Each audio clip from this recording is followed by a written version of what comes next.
Hello guys, मैं Sonu Kumar Singh live study में आपका स्वागत है। आज की इस वीडियो में हम बात करने वाले हैं एसएससी जीडी कांस्टेबल को जो लेकर के जो नोटिफिकेशन आई है उसके बारे में। ये जो एग्ज़ाम है एसएससी जीडी कांस्टेबल का, उसे स्टाफ सिलेक्शन कमीशन एग्ज़ाम इसका कंडक्ट कराती है।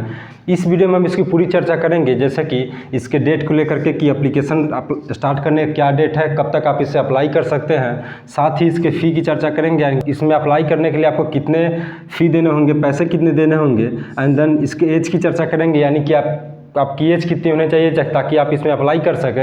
एंड देन लास्ट वन जो इसके पोस्ट की चर्चा करेंगे, यानी कि किस किस फोर्सेज में कितनी सीटें रखी गई हैं। देन इसका जो नेक्स्ट वन होगा वो होगा फिजिकल एबिलिटी, यानी कि शारीरिक क्षमता, यानी कि आपको कितने दौड़ लगाने होंगे, कितने किलोमीटर की दौड़ होगी, साथ ही आपकी हाइट क्या होगी, चेस्ट क्या होगी, वगैरह वगैरह सारी बातों की चर्चा इसमें हम करेंगे। एंड देन जो इसका लास्ट वन सबसे इंपॉर्टेंट वन पार्ट होगा, इसके सिलेबस की चर्चा करेंगे। किसी भी एग्जाम का सिलेबस जानना बहुत ही ज़रूरी है। तब जब तक आप सिलेबस नहीं जानते हैं तब तक आप उस एग्ज़ाम को क्रैक नहीं कर सकते हैं।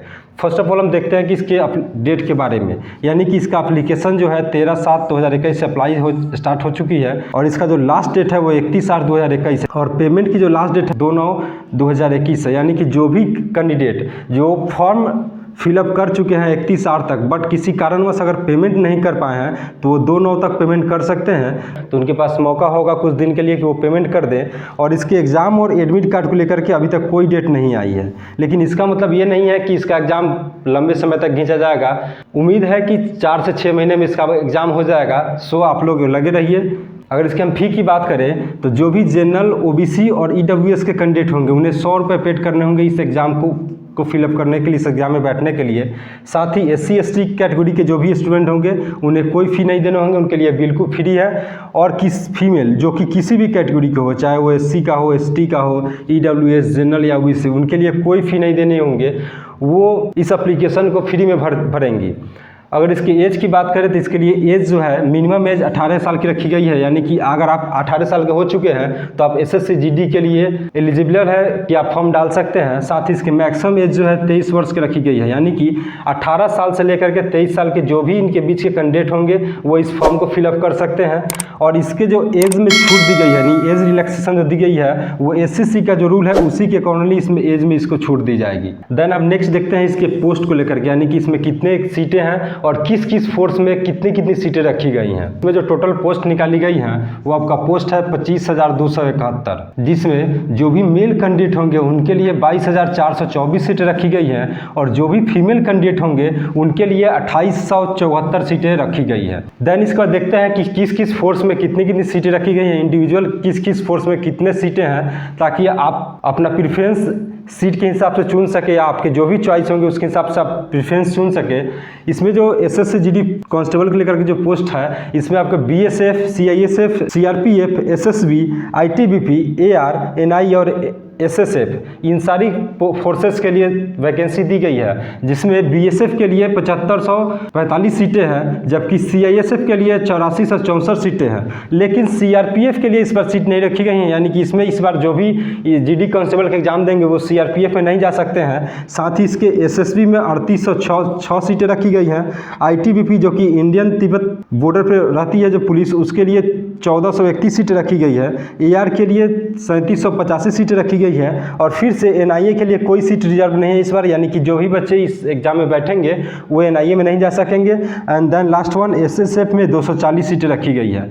इसमें जो सबसे मिनिमम सीट है वो SSF में रखी गई है सिर्फ 240 सीटें, और जो सबसे ज़्यादा सीट है इस बार CISF में, यानी कि 84 से 64 सीटें। इस एग्ज़ाम में बैठने के लिए आपको 10th पास होना होगा किसी भी रिकॉग्नाइज बोर्ड से जो कि इंडिया में रजिस्टर हो। जो भी इंडिया में रिकॉग्नाइज बोर्ड होंगे उससे अगर आप 10th पास कर चुके हैं तो आप इस एग्ज़ाम में बैठ सकते हैं, आप एलिजिबिलिटी होंगी आपकी इसमें बैठने के लिए। देन हम इसके बाद चर्चा करते हैं इसके फिजिकल एबिलिटी की, यानी कि हाइट, चेस्ट, दौड़ वगैरह की चर्चा करेंगे इस बार। इसमें जो भी कैंडिडेट होंगे उनके कैटेगरी वाइज उनके लिए रिक्वायरमेंट रखी गई है, जैसे कि जो भी मेल कैंडिडेट जो कि जनरल, ओबीसी और एसटी कैटेगरी से बिलोंग करते होंगे उनके लिए हाइट 170 सेंटीमीटर रखी गई है। यानी कि जो भी जनरल ओबीसी और एसटी कैटेगरी के मेल कैंडिडेट होंगे उनके लिए 170 सेंटीमीटर हाइट होना अनिवार्य है। और उनके लिए चेस्ट जो रिक्वायरमेंट रखी गई है वो 80 से 85 सेंटीमीटर रखी गई है। और उनके दौड़ की बात करें तो उन्हें 24 मिनट में 5 किलोमीटर दौड़ना होगा,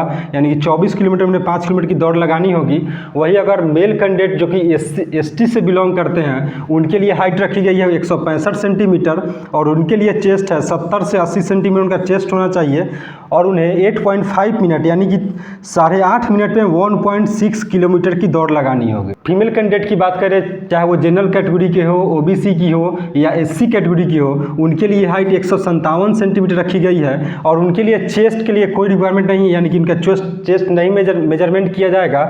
और उन्हें 8.5 मिनट यानी कि 8.5 मिनट में 1.6 किलोमीटर दौड़ना। और लास्ट वन जो एसटी कैटेगरी के फीमेल होंगी उनके लिए 155 सेंटीमीटर हाइट रखी गई है। उनके लिए चेस्ट मेजरमेंट के लिए कोई रिक्वायरमेंट नहीं है और उन्हें 8.5 मिनट यानी कि 8.5 मिनट में 1.6 किलोमीटर की दौड़ लगानी होगी।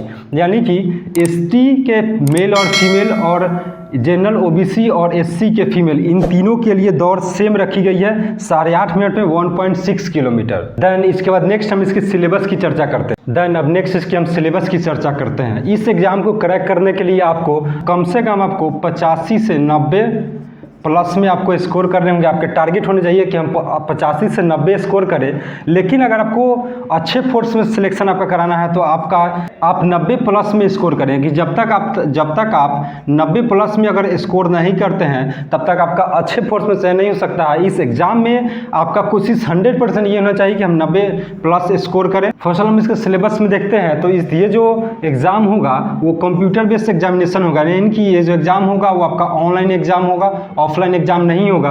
और इसमें जो इसके फॉर्मेट होंगे क्वेश्चन को वो आपके मल्टीपल चॉइस क्वेश्चन होंगे और ऑब्जेक्टिव क्वेश्चन होंगे। यानी कि ऑब्जेक्टिव क्वेश्चन में आपको ऑप्शन दिए जाएंगे, ऑप्शन ए बी सी और डी करके, उसमें से आपको आंसर सेलेक्ट करने होंगे। और इसमें जो आपको क्वेश्चन दिए जाएंगे वो 100 क्वेश्चन होंगे और वो 100 मार्क्स के लिए होंगे। यानी कि 100 क्वेश्चन 100 मार्क्स के लिए, यानी कि एक क्वेश्चन का जो मार्क्स होगा वह 1 नंबर का होगा। देन इसके अगर लैंग्वेज की बात करें तो सिर्फ हिंदी और इंग्लिश में ही आपको क्वेश्चन पेपर दिए जाएंगे।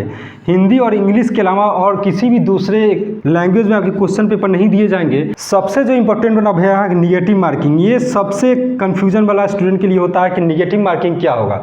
तो इस एग्जाम में आपके लिए negative marking 0.25 marks for each wrong answer. अगर आप एक क्वेश्चन गलती करते हैं तो आपके 0.25 मार्क्स काट लिए जाएंगे।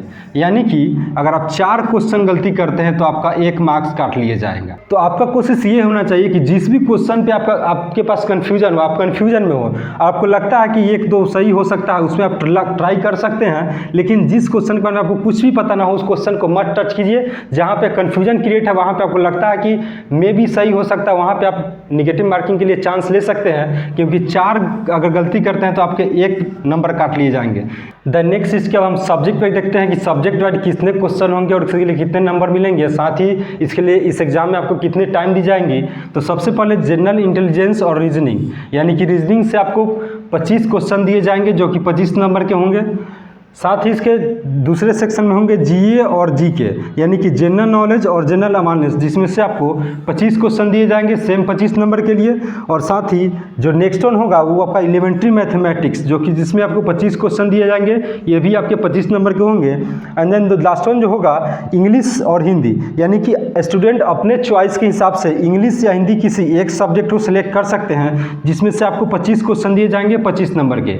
यानी कि ऑल ओवर मैंने पहले पीछे ही बताया था कि एक क्वेश्चन के लिए आपको 1 मार्क्स दिए जाएंगे। यानी कि प्रत्येक क्वेश्चन 1 नंबर को लेकर के आएगा, उसे 4 पार्ट में डिवाइड कर दिया गया है 25-25 के टुकड़े में। यानी कि प्रत्येक सिलेबस से, प्रत्येक ग्रुप से 25-25 क्वेश्चन पूछे जाएंगे जो कि 25-25 नंबर के होंगे। और इसके लिए आपको जो टाइम दिया गया वो 90 मिनट का टाइम दिया गया है। यानी कि आपको 100 क्वेश्चन दिए जाएंगे जिसके लिए आपको 90 मिनट का समय दिया गया है। 90 मिनट में आपको 100 क्वेश्चन सोल्व करने होंगे, यानी कि तकरीबन 1 मिनट के आसपास आप समझ सकते 1 मिनट से आपको कम समय मिलेगा प्रत्येक क्वेश्चन के लिए। एवरेजन आप 1 मिनट पकड़ के चल सकते हैं। अगर वीडियो अच्छा लगा हो तो लाइक कीजिए, कमेंट कीजिए, साथ ही अपने दोस्तों का शेयर कीजिए, साथ ही चैनल को सब्सक्राइब कर लीजिए ताकि कोई भी किसी भी एग्जाम को लेकर जब भी कोई अपडेट आए तो सबसे पहले नोटिफिकेशन आपको मिले।